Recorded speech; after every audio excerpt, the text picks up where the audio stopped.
दरवाजा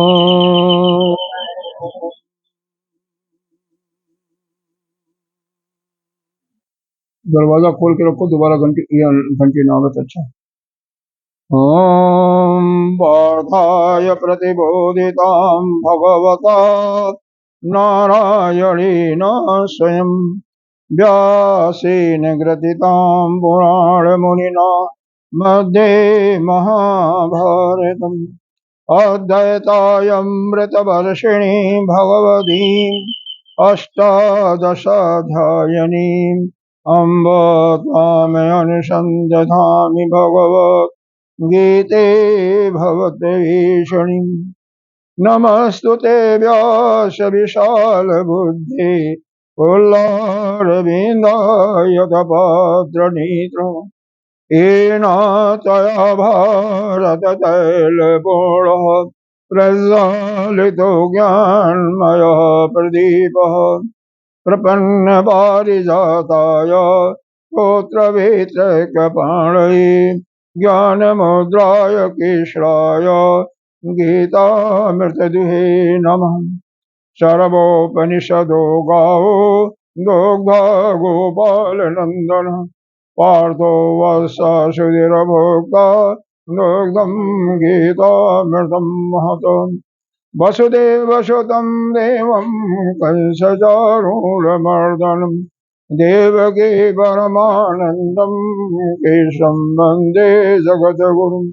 भीष्मद्रोणतटा जयद्रथजला गान्धारनीलोत्पला शैलग्रावती कृपेण वहनी करळेन वेलाकुला अस्वस्थामविकर्णघोरमकरा दुर्योधनावर्तिनी सौतीर्णा खलु पाण्डैरणनदी कवर्तकः केशव पाराशरवचः सरोजममलं गीतार्धगन्धोदकं कटं नानाख्यानककेशरं हरिकथा सम्बोधनाबोधितम्। लोके सज्जन षट्पद पदैरहरः पीवीयमानं मुदा भूयाद भारत पंकजं कलिमले वर्धन्सि न श्रेयसे। मोघं करोति वाचालं पङ्गुलङ्घयति गिरिं जतकृपातमहं वन्दे परमानन्दमाधवम्। यं ब्रह्मा वरुणेन्द्ररुद्रमरुतः स्तुवन्ति दिव्यैस्तवैः वेदैः साङ्गपदक्रम उपनिषदः गायन्ति यमसामगा ज्ञानाय तद्गतेन मनसा पश्यन्ति यमयोगिनं। जाशान्तं न विदुषुरसुरगणा देवाय तस्मै नमः देवाय तस्मै नमः। ॐ सहनावतु सहनो भुनक्तु सह वीर्यं करवावहै तेजस्विनामधीतमस्तु मा विद्विषावहै। अखण्डमण्डलाकारं व्याप्तं येन चराचरं तदपदं दर्शितं येन तस्मै श्रीगुरवे नमः। अज्ञानतिमिरान्धस्य ज्ञानाञ्जनशलाकया चक्षुरुन्मीलितं येन तस्मै श्रीगुरवे नमः। गुरुर्ब्रह्मा गुरुर्विष्णु गुरुर्देवो महेश्वरः गुरुः साक्षात् परं ब्रह्म तस्मै श्रीगुरवे नमः। सच्चिदानन्दरूपाय विश्वोत्पत्त्यादिहेतवे तापत्रयविनाशाय श्रीकृष्णाय वयं नमः। नारायणं नमस्कृत्य नरं चैव नरोत्तमं देवीं सरस्वती व्यासं ततो जयमुदीरयेत्। त्वमेव माता च पिता त्वमेव त्वमेव बन्धो च सखा त्वमेव त्वमेव वेद्या द्रविणं त्वमेव त्वमेव शरणं मम देव गजाननं भूतगणाधिसेवितं कवेतजम्बो फलचारुभक्षणम् उमासुतं शोकविनाशकारकं नमामि विघ्नेश्वरपादपङ्कजम्। अनंत श्री विभूषित श्री पंचायती महानिर्वाणी अखाड़ा के अग्रणीय महामंडलेश्वर श्रोतीय ब्रह्मनिष्ठ श्री सदगुरुदेव भगवान के चरणों में कोटि कोटि नमन। यहाँ के अधिष्ठाता देव को वंदन। मातृशक्ति भक्तजन सभी के हृदय में आत्मस्वरूप परमात्मा को ब्रह्म को प्रणाम करते हैं। कल सत्संग का मूल उद्देश्य था गीता जी के सांख्य योग के माध्यम से किस प्रकार हम अपने मोह और शोक को दूर करके मुक्ति की तरफ आगे बढ़े। इसके लिए श्री महाभारत नामक जो ग्रंथ है उसके अंतर्गत भीष्म पर्व के अंतर्गत 25 से 42वां अध्याय यह जो है गीता शास्त्र है जो कि 700 श्लोकों में बढ़ रहा है। नहीं आ रही है इसका मतलब माइक से तेजी से बोलना पड़ेगा। कल इस विषय पर चर्चा हुई थी कि हम जीव और ब्रह्म दोनों एक हैं, दोनों में एकत्व कैसे स्थापित कर सकें। साथ ही साथ हम अपने को अगर शरीर भी मानते हैं या जीव माने या आत्मा माने, किसी भी रूप में आप माने तो शोक मोह नहीं होना चाहिए। पहले मोह होगा और मोह से ही शोक होगा।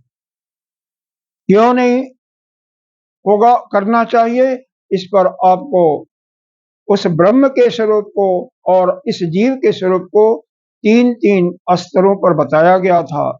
ब्रह्म निर्गुण निराकार है जिसके न तो कोई गुण है न तो कोई उसके अंदर प्राण है, न मन है, बुद्धि है, न कोई अवयव है, दिखाई भी नहीं दे सकता। उसी तरह हमारे अंतर्गत प्रत्येक जीव के अंतर्गत वह आत्मा के रूप में विराजमान है, वही निर्गुण निराकार।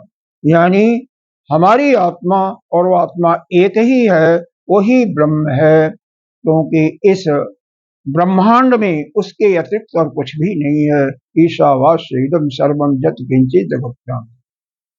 दूसरा स्वरूप बताया गया था कि वही ब्रह्म वो जब अकेले रहते हुए आनंद नहीं आया, इसीलिए आप लोग भी 1 से 2 रहते हो, 3 रहते हो तो आप आनंद की अनुभूति प्राप्त करते हो। तो वह भी अकेला न रहने की स्थिति में मैं बहुत से हो जाऊं, एक बहुत श्यामः भवति, ऐसा संकल्प करके माया को धारण करके कार ब्रह्म कहिए या उससे नीचे अक्षर ब्रह्म उसको भी कहते हैं क्योंकि उसका भी क्षरण नहीं होता, ईश्वर कहिए, परमात्मा कहिए, भगवान कहिए, इस रूप में उसको जो कि सगुण है, गुण तो है लेकिन निराकार है, उसको भी आप नहीं देख सकते। उस परमात्मा को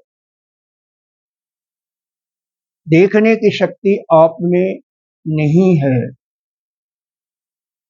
और अपने अंदर उसी का एक पैरेलल अपने अंदर लेंगे तो वह जीवात्मा उसको कहते हैं, जो कि उसी आत्मा का एक प्रतिबिंब है, उसको भी आप नहीं देख सकते।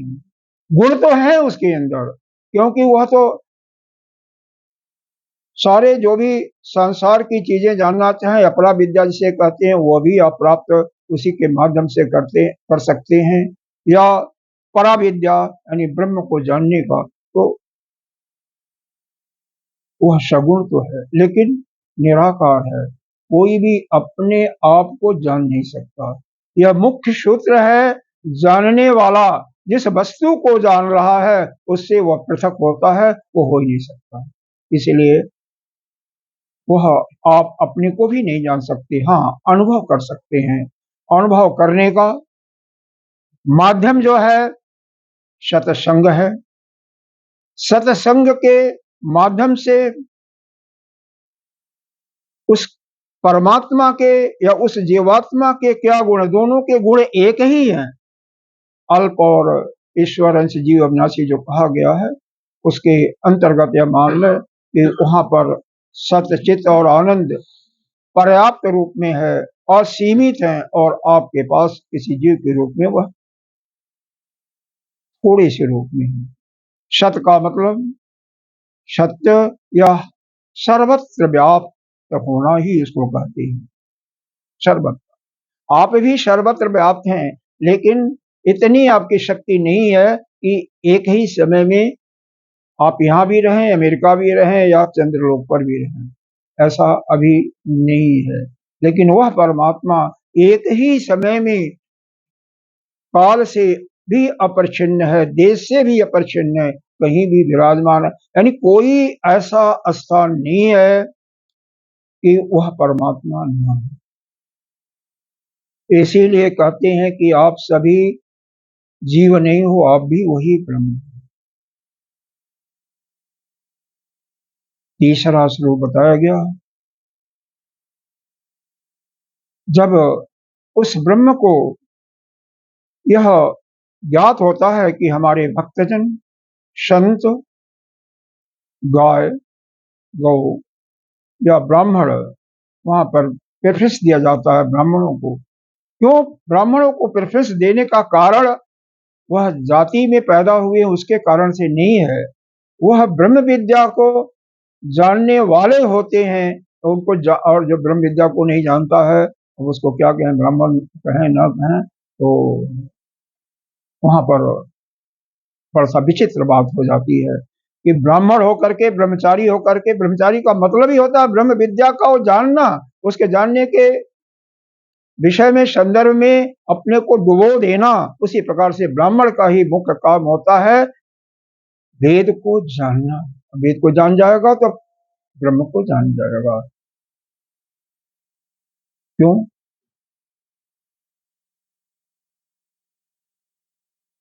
देखो, जैसा हमारा पिछले जन्म में संस्कार था उसी के अनुरूप हमें वह जाति, वर्ण या आश्रम मिलता है।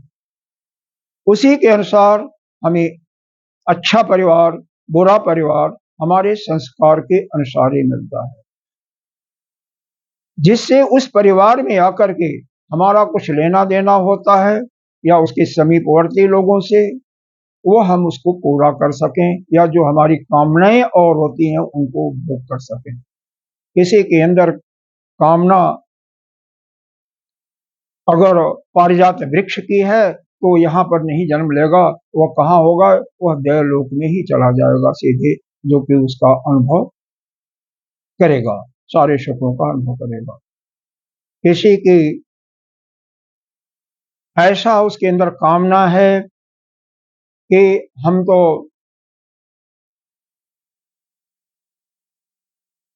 अत्यंत आधुनिक टेक्नोलॉजी का विकास करेंगे, जैसे हम पूरे विश्व में एक छत्र राज करेंगे, तो वह ऐसे ही वैज्ञानिक के घर या ऐसे ही परिवार में पैदा होगा जो कि बचपन से ही वह उस क्षेत्र में आगे बढ़ता जाएगा। जिसके अंदर कामना होगी कि हमें पुनः संसार में हम नहीं आना चाहते हैं, क्योंकि यह संसार दुखालय है, दुख का घर है, इस संसार में दुख के अलावा कुछ भी नहीं है, तो वह ऐसे परिवार में या ऐसे जगह पैदा होगा जहां पर सत्संग का निरंतर प्रवाह गंगा जी चल रही होंगी, और वहां पर आकर के वह उस साधना में जुट करके वह अपने मुक्ति का रास्ता जो है प्रशस्त करेगा। तो तीसरा स्वरूप वह परमात्मा संतों के कल्याण के लिए, संतों की रक्षा करने के लिए, धर्म का स्थापना के लिए और शत्रुओं का दमन करने के लिए समय समय पर अपने से नीचे आ जाते हैं, उसी को अवतार कहते हैं। वह ब्रह्म अपने से नीचे आ जाता है और वही सगुण साकार के रूप में होता है। और उसी प्रकार से यह जीव भी, क्योंकि संसार में उसको बहुत कुछ लेना होता है, देना होता है, तो जीव के माध्यम से वह नहीं कर सकता, तो क्या होता है, वह शरीर का सहारा लेता है। और यह शरीर का तो सहारा लेकर के कर्ता बन जाता है। जो शरीर से कर्म संपादित होते हैं वह उसका स्वामी बन बैठता है। जो भोग करता है उसका भी भोक्ता बन बैठता है। और नाना प्रकार की विद्याओं को जानने के कारण वह ज्ञाता भी बन बैठता है। इसके फलस्वरूप ही वह संसार के बंधन में पड़ जाता है। अगर किसी को मुक्त होना हो, इस संसार में दोबारा नहीं आना चाहता हो, तो ज्ञान का माध्यम अपनाना पड़ेगा ही पड़ेगा। अंततो गत्वा कर्तृत्व भोक्तृत्व भाव छोड़ करके जिस समय यह मिट जाएगा, उसी समय आप नित्य शुद्ध बुद्ध मुक्त परमात्मा ही रहोगे, ब्रह्म रहोगे। आत्मा एक ही है आपके अंदर। यह जो प्रतिबिंब है वह समाप्त हो जाएगा और आप वही उसी समय ज्ञानी हो जाओगे। ज्ञानी नहीं बल्कि उसी समय मुक्त। यहाँ पर यह ज्ञान का यह भी तात्पर्य नहीं है कि आप सारे वेदों का भी ज्ञान हो। परमात्मा क्या है, जगत क्या है और यह आप जीव क्या है, इसके विषय में अगर पूर्ण जानकारी हो सकती है तो समझ लीजिए ज्ञान आपको होगा। लेकिन जब तक आपका अंतःकरण शुद्ध नहीं होगा, यह ज्ञान आपके अंदर विरोहित नहीं हो सकता है। इसका अनुभव आप नहीं कर सकते। तीन उपनिषद जो कि सामवेद का है, उसके अंदर एक सूत्र है कि जत विज्ञातम, विज्ञातम का मतलब जानना, जो आप जानते हो, तत अल्पम, वह थोड़ा ही होता है, तत मृत्युम, वह मरने वाला होता है, तत दुखात्मकम, वह दुख से भरा हुआ है। ऐसा गुरु ने शिष्य को उपदेश दिया। और इस उपदेश को सुनने के बाद जो शिष्य था, मेधावी शिष्य था, वह जाकर के तपस्या करता है। तपस्या के फलस्वरूप लगा दी। तपस्या के फलस्वरूप जब वह तपस्या कर लेता है तो कहता है कि मैंने उसका अनुभव कर लिया। क्या? जत विज्ञातम तत अभिजान्यातम, जत अभिज्ञातम तद विजानातम। मतलब जो आप जान रहे हो वह अच्छी तरह से नहीं जान रहे हो, और जो नहीं जान रहे हो वह आप जान रहे हो। तो परमात्मा का यही है, जो कहता है मैं ब्रह्म को जान लिया, अपने को जान लिया, वो वास्तव में कुछ भी नहीं जान रहा है। और जो कहता है कि मैंने नहीं जाना, तो समझो कि वह सब कुछ जाना, क्योंकि उसको केवल अनुभव ही किया जा सकता है और अनुभव के अलावा और कुछ भी नहीं, क्योंकि उसका स्वरूप जो है कुछ है ही नहीं है। निर्गुणो निष्क्रियो, निर्गुणो निष्क्रियो नित्यो निर्विकल्पम निरंजनम निर्विकारः निराकारः नित्य मुक्तस्य निर्मल। इस प्रकार से हमारा वह परमात्मा है। यही इसी को ईशावास उपनिषद के अंदर 8वें मंत्र बताया गया है। सह पर्यगातो शुक्रम अकायम अवर्णम शुद्धम, शुद्धम के पहले एक शब्द और आता है अनिष्टवाद, शुद्धम अपाप विद्धम। मतलब कैसा है वह? सपरेगात, सर्वत्र देश काल वस्तु से अपरिच्छिन्न, यानी हर जगह पूरे ब्रह्मांड में विराजमान है। सह पर्यवान सह शुक्रम, वही तेज है, वही तेजस्वी। अकायम, शरीर भी नहीं है उस पे। अवर्णम, उसको कोई घाव भी नहीं है, क्योंकि शरीर ही नहीं तो घाव कहां से होगा। और अश्नन विदम का मतलब उसके कोई स्नायु भी नहीं है, शुद्ध निर्मल है। साथ ही अप मारता भी है, कुछ भी सबको करता, क्योंकि पालन करने वाला, पैदा करने वाला, मारने वाला भी तो ही है, तो उसको पाप भी कोई नहीं लगता। अपाप भी कुछ भी नहीं है उसके पास। इसीलिए इसका एक दृष्टांत अर्जुन, भगवान जो कहते थे एज इट इज कर देता, सोचता नहीं था, अपनी बुद्धि को नहीं लगाता था, इसीलिए उसको कहीं नरक में जाना नहीं पड़ा। और न तो उसके पुराना दोबारा जन्म लेने की बात कहीं किसी ग्रंथ, किसी शास्त्र में ऐसा वर्णन आता है। भगवान ने कहा कर्ण को मारो, यही समय मारने का, जबकि कर्ण निहत्था था। उसके निहत्था था, जमीन पर था, रथ पर भी नहीं था, उसके रथ की पहिया जमीन में गड़ी हुई। फिर भी भगवान का आदेश, जबकि युद्ध के प्रारंभ होने के पहले या दोनों गुटों में, दोनों में यह निर्णय हो गया था कोई निहत्थे पर शस्त्र नहीं चला। वैसे क्षत्रिय लोग भी निहत्थे पर शस्त्र प्रहार नहीं करते हैं। फिर भी भगवान का आदेश था, मान भगवान का आदेश हुआ नहीं। वहां पर युधिष्ठिर ने कुछ अपनी बुद्धि वही लगाई कि अश्वत्थामा मरो व नरो व कुंजरो। अश्वत्थामा, क्योंकि युधिष्ठिर के अंदर थोड़ा सा अहम आ गया था कि मैं तो सत्य वक्ता हूं, और यह जो कृष्ण है हमारे रिश्तेदार तो हैं, हमारी भला तो चाहते हैं, लेकिन यह कृष्ण जो है माखन भी चोरी किए हैं, यह तो हमेशा झूठ ही बोलते रहते हैं। उन पर उनका उस भगवान के, जो भगवान उनको मानना चाहिए था, जो श्रद्धा होनी चाहिए थी, वह नहीं थी। तो उनका ऐसा उन्होंने कहा कि मैं कहूंगा तो, क्योंकि भगवान ने कहा नहीं कहोगे तो तुम हार जाओगे, क्योंकि द्रोणाचार्य को कोई मार नहीं सकता है। तो उन्होंने कहा कि ठीक, मैं इतना कह दूंगा। क्या अश्वत्थामा मरो नरो व कुंजरो। उन्होंने कहा ठीक है।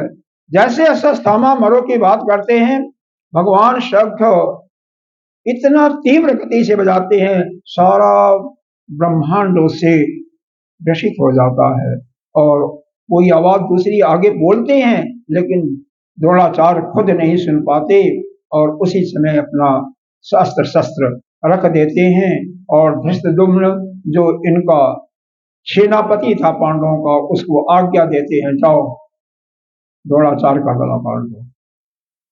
वह भी नहीं सोचता कि मैं पाप लगेगा पुण्य लगेगा, कुछ नहीं, क्योंकि उसके भी गुरु थे, तुरंत सिर काट दे।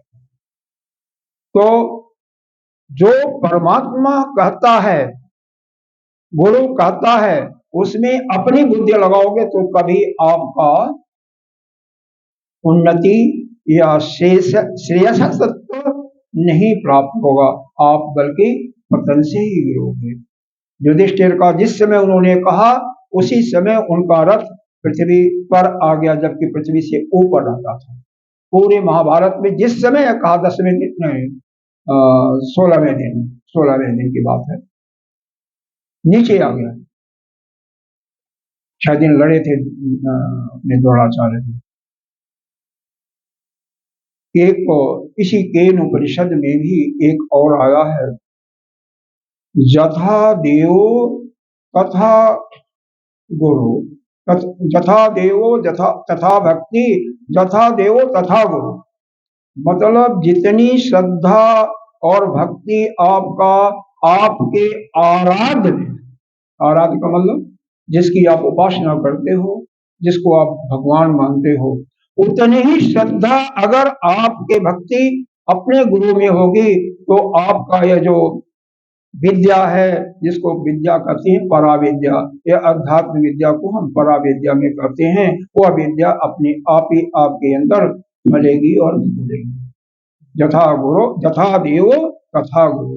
जो देवता के अंदर या आराध्य के अंदर आपका प्रेम है, शक्ति, श्रद्धा है, भक्ति है, वही गुरु में हो जाए।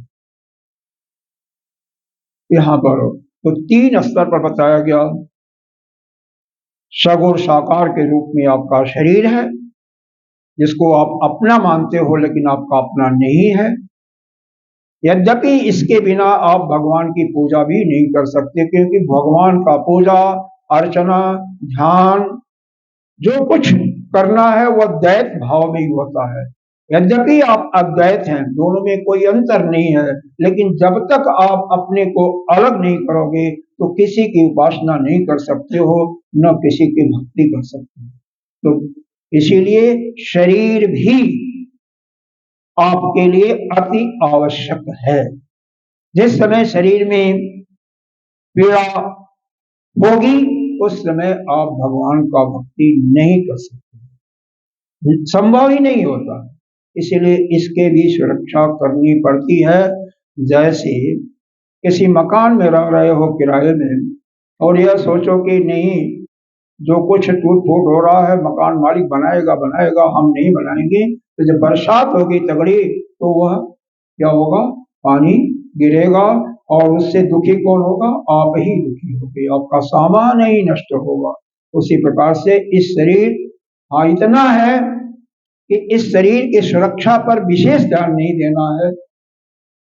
यह चलता रहे और आप का मन उस परमात्मा में किसी स्वरूप में लीन रहे, राम में, कन्हैया में, लड्डू गोपाल, शिव, दुर्गा, काली, किसी में भी, और एक ही की उपासना आप करते हैं।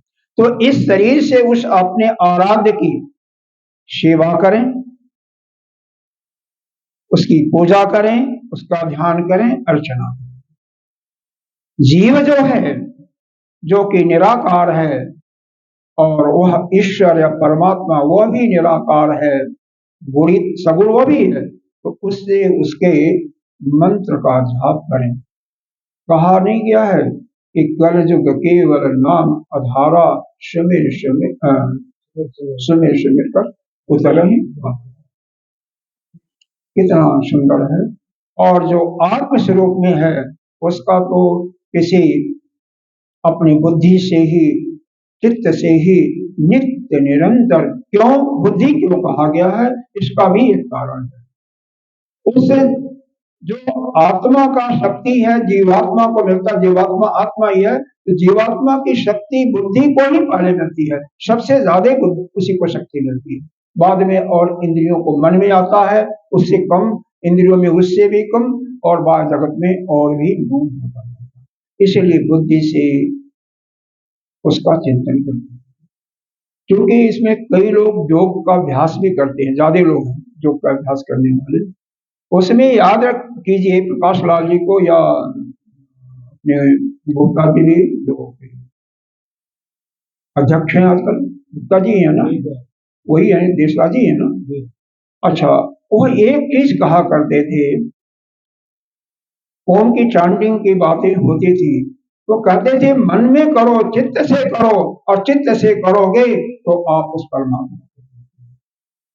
वेद का विशुद्ध, गीता जी का विशुद्ध यही है कि अगर उसका चिंतन आपके बुद्धि से, चित्त से कर रहे हो, आप चलते फिरते काम करते हुए उसका आपका मन वहां लगा हुआ है, चित्त उसका स्मरण कर रहा है, तो आप अपने स्वरूप में बहुत ही जल्दी स्थित हो जाओगे। यह जो जीव भाव है उससे आप अलग।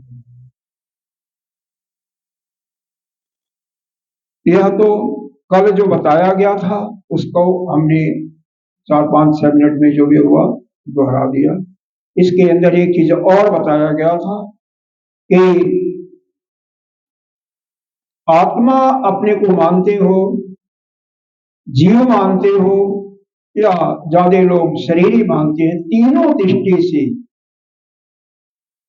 आपको किसी से मोह नहीं करना। अब मोह नहीं करोगे तो शोक नहीं होगा, दुख नहीं होगा। क्यों? जीव इस शरीर का यह धर्म है मरना, जस्य मृतो ध्रुवम तस्य जस्य मृतो जस्य ध्रुवो मृत्युम मृत्यु ध्रुवो मृत्युम जन्मस्य, जिसकी मृत्यु निश्चित है, ध्रुव है, अटल है, उसका जन्म, मृत्यु के बाद जन्म भी अटल है। तो उसके लिए चिंता किसी से चिंता नहीं।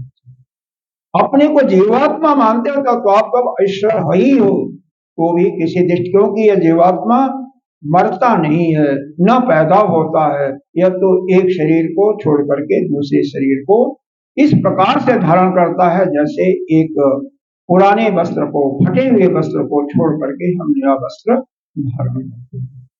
अगर अपने को आत्मा मानते हो तो आत्मा को तो न कोई मार सकता है, न कोई काट सकता है, न कोई सुखा सकता है, न जला सकता है, तो भी किसी प्रकार की चिंता नहीं, तो क्यों करते?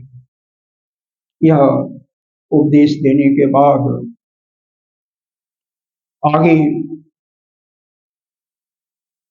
कर्म में जाते हैं। कर्म में जानने के पहले कुछ समझें, आपका मुख्य कर्तव्य क्या है। कर्म तभी तो करेंगे, आपको पता ही नहीं है कि हमारा कर्तव्य क्या है, तो आप कर्म क्या करोगे? इसको 3 श्रेणी में संतों ने बांटा। पहला है पारिवारिक कर्तव्य, जो सभी करते हैं, पारिवारिक कर्तव्य। पारिवारिक कर्तव्य में जो भी आपसे श्रेष्ठ हैं उनके शरीर का, जीव का, जो भी जिस रूप में माने उसका ध्यान रखना। नित्य सुबह, अरे भगवान राम को लीजिए ना, प्रातः काल उठ के रघुनाथा, प्रातः काल उठ के रघुनाथा, गुरु जी को प्रणाम करते हैं ना, चौपाई मेरे को खंडित हो रही है। हाँ, गुरुपद शीश, बिना उसके नहीं काम चल रहा। अगर किसी के माता पिता नहीं हैं जीवित या वो कहीं और हैं तो वहीं पर प्रणाम कैसे करना चाहिए, उसमें गुरु को भी ले लीजिए, आचार्य को भी लीजिए, मनी मन उनका संकल्प कीजिए, उनको प्रणाम कीजिए। जैसे आपके स्मृति में, स्मृति शास्त्र में नहीं बताया गया है, शास्त्र कौन होते हैं उसके विषय में भी मैं चर्चा कर लेता हूँ। तो स्मृति में बताया गया है कि उड़ते ही अपने दाहिने हाथ को या दोनों हाथों से देखो, क्या करो, कराग्रे बसते लक्ष्मी, कर मध्य इसतो ब्रह्म, कराग्रे इसतो लक्ष्मी, कर मध्य सरस्वती, कर मूले इसतो। यहाँ पर गोविंद को बात करते हैं, कुछ लोग ब्रह्म की बात करते हैं, गोविंदा। इस प्रकार से करके मध्य, अग्र और यहाँ पर विष्णु, लक्ष्मी और सरस्वती का ध्यान करके पढ़ना चाहिए। फिर समुद्र वशनी देवी पर्वत स्थित मंडले विष्णु पत्नी नमस्तुभ्यम प्रातः अस्पष्ट, पृथ्वी का स्पर्श करके जो पैर, जो सांस चल रही है वही पैर चलना चाहिए, पृथ्वी पर पहला पैर पड़ना चाहिए। जो ही पारिवारिक कर्तव्य का, जैसे स्त्री का पत्नी के, पति के प्रति, बच्चों के प्रति, भाई भाई का प्रति, यह अगर जिसको जानना हो वह रामचरितमानस या रामायण का श्रवण करे। उसके अंदर किसके क्या कर्तव्य है वहां से आएगा, हम उसको डिटेल में नहीं जाएंगे।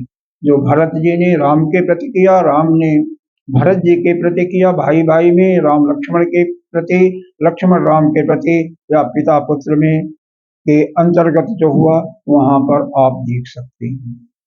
माँ के साथ में कैकेयी माँ का पालन की थी।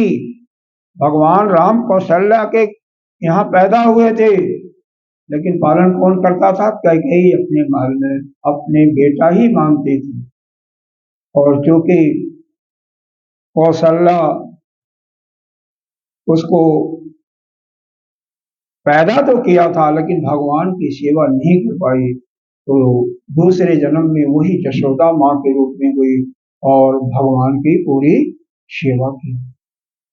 क्योंकि कैकेयी ने 14 साल तक वनवास दिया था, तो 14 साल तक वही देवकी बनी थी और उस जन्म में तो नहीं, उसमें नहीं पैदा किया था, देवकी बन करके 14 साल में कंस को मारा था, कोई 11वें साल भी आता है। तो इनको वनवास रह करके माँ से दूर नहीं, ये वनवास में यहाँ पर नहीं थे, थे तो बहुत आराम से, हालांकि वहां पर दैत्यों का संहार करते रहे।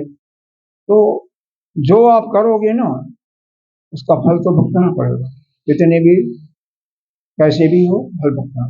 तो पारिवारिक कर्तव्य हमारे लिए सर्वप्रथम आता है, जो भी कर्तव्य है वह कर्तव्य का पालन। दूसरा आता है सामाजिक कर्तव्य। अगर समाज के अंदर कोई कर्म आ गया, देश के प्रति आ गया, समाज के प्रति आ गया, तो पारिवारिक कर्तव्य को गौर कर दो, छोड़ दो और समाज की सेवा की तरफ उधर मान लो कोई बदमाशी आ गई आपके कॉलोनी में जहां रह रहे हो, किसी के घर पर ही, या कोई मृत्यु के कगार पर चला जा रहा है, आपके घर में भी समस्या हो सकती है, लेकिन जिसको नितांत आवश्यक है, इसी वक्त पहुंचाना है हॉस्पिटल या जो कुछ करना है, वह कर्म आपका प्रथम हो जाता है। और पारिवारिक कर्तव्य वहां पर नगण्य तो नहीं कर सकते, लेकिन गौर हो जाता है। यही नहीं, तीसरा कर्तव्य क्या आता है? अध्यात्म कर्तव्य। अगर आपको लगता है कि यह संसार वास्तव में दुखालय ही है, शास्त्र में दुखालय ही कहा है, दुख का घर, तो उस समय आप सारे कर्तव्य को छोड़ करके, घर से निकल करके तपस्या संन्यास लेकर के करो या बिना संन्यास के करो। आप नर्मदा जी के किनारे कभी जाएंगे तो कई लोग ऐसे मिलेंगे, आजीवन केवल परिक्रमा ही करते रहते हैं, जहां मर्जी आया वहां पर रहे, भगवान का भजन 4 दिन 10 दिन 15 दिन रहे, और फिर मन किया तो आगे चलो, नहीं तो कहीं न तो कोई कुटी बनाते हैं, न झोपड़ी बनाते हैं, कुछ नहीं, बस केवल चलते रहे, केवल आत्मकल्याण के लिए, आत्मकल्याण के लिए। तो आत्मकल्याण तभी हो सकता है जबकि आपका अंतःकरण शुद्ध हो जाए। शुद्ध होने के लिए जो शास्त्र में बताया गया है, वेद में या पूर्व मीमांसा के अंतर्गत बताया गया है कि देवताओं को प्रसन्न करने के लिए यज्ञ कीजिए, निष्काम भाव से, किसी इच्छा के हेतु नहीं। अग्निहोत्र जैसे योग में जम के अंदर आता है अहिंसा, अहिंसा का पालन करते हुए, और साथ ही साथ वहां पर अपने को उस परमात्मा या आराध्य में डूबते हुए उसका निरंतर निरंतर अनन्य चिंतितो माम जे जना परिपास्ते तेषां नित्य अभक्तानां योगक्षेमम्। उस परमात्मा का अनवरत चिंतन करते हुए आपकी योग का और क्षेम का वह ख्याल करता है। 9वें अध्याय का 22वां श्लोक। योग क्या होता है? योग जो वस्तु आपको संसार में चाहिए जिंदा रहने के लिए, उसका वह स्वयं आपके पास पहुंचाता है। क्षेम का मतलब जो वस्तु आपके पास है उसकी सुरक्षा की गारंटी वो ले लेता है। वही जो है जिसको आप ब्रह्म कहते हो, आत्मा कहते हो, वही ले लेता है। आपको कुछ करने की आवश्यकता नहीं है। अरे संसार में देखो, जिसकी आप सेवा करोगे वो अभी आपकी सेवा करेगा, निश्चय रूप से करेगा। जिससे आप प्रेम करोगे वो अभी प्रेम करेगा, बिल्कुल करेगा। और जिसको आप मन के दृष्टि से, हेय दृष्टि से देखोगे, वो बिल्कुल आपसे द्वेष तो करेगा ही करेगा। इसीलिए चूंकि जितनी भी वस्तुएं या जो कुछ इस ब्रह्मांड में दिखाई दे रहा है, सब वह ब्रह्म ही है। तो दूसरा उसके अलावा कोई है ही नहीं है। यह केवल हमारी मन का भ्रम है कि हम अलग, तुम अलग, तुम अलग और वह अलग। समाज के दृष्टि से, व्यवहारिक दृष्टिकोण से सब अलग अलग ही होंगे। वहां पर कुत्ते को आप अपने आसन पर, अपने बिस्तर पर नहीं सुलाओगे ना। तो वहां पर व्यवहार के दृष्टि से आप अलग, लेकिन आध्यात्मिक दृष्टि से सब एक हैं, सभी के अंदर एक आत्मा का आत्मन एव आत्मनः तुष्ट स्थित प्रज्ञा स उच्यते। किसके लिए आता है? यथा यत प्रजहाति सर्वाण कर्माणि भारत आत्मन एव आत्मनः तुष्टः प्रज्ञावान स उच्यते। यानी जो अपनी समस्त कामनाओं को, कामना का मतलब समझते हो ना, मन के आपके अंदर इच्छा है कि हमें अमुक चीज मिल जाए, अमुक ही भोजन मिले, हमें बैगन की सब्जी मिले, हमें पूरी ही मिले, ऐसी जो इच्छा है किसी प्रकार के पाने की, किसी प्रकार, छोटे से छोटा, बड़ा से बड़ा, वही कामना, वो सारे कामनाएं आपकी नष्ट हो। हमें घोड़ा मिले, हाथी मिले, या अच्छा मकान मिले, तो यह सब कामनाएं जब आपके अंदर से समाप्त हो जाती हैं और आप सिर्फ आत्मा में ही अपने रमण करने लगते हैं, उसी को आप उसी समय स्थित प्रज्ञ हो जाते हैं। यानी उस समय आप अपने स्वरूप में स्थित हो जाते हैं, आपको संसार मिथ्या मालूम हो जाता है। लेकिन यह कैसे आएगा? यहां पर एक चीज समझ लीजिए कि बहुत हम आप प्रारब्ध से बंधे हुए हैं, बंधे हुए हैं कैसे? लेकिन जो यह कहता है कि परमात्मा जो करता है वही होगा, यह बिल्कुल गलत है कि वो तो करता ही नहीं है कुछ, निष्क्रिय है, निर्गुण निष्क्रिय है। तो क्या कैसे बंधे? लेकिन फिर भी तो आप पर शासन भी करता है, यह भी कराना सब सर्वसधाधारम अनुशासितारम भी तो है, सब पर शासन भी करता, तो कैसे करता है? आपके ही अंदर रह करके आत्मा के रूप में शासन करता है। आपको प्रारब्ध मिला हुआ है कि एक जैसे एक गाय को बांध दीजिए खूंटे से अच्छी तरह से, वह जा न सके, और एक बहुत बड़े क्षेत्र में उसकी लंबी रस्सी करो, परिधि बना दो, उस जहां तक उसकी रस्सी जा सकती है वहां जा सकती है।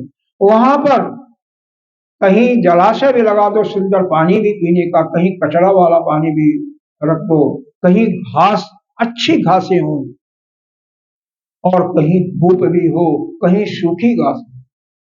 अब वह उसका दायित्व बनता है, उसका जो उसके अंदर संकल्प होगा उसका भोग करेगी।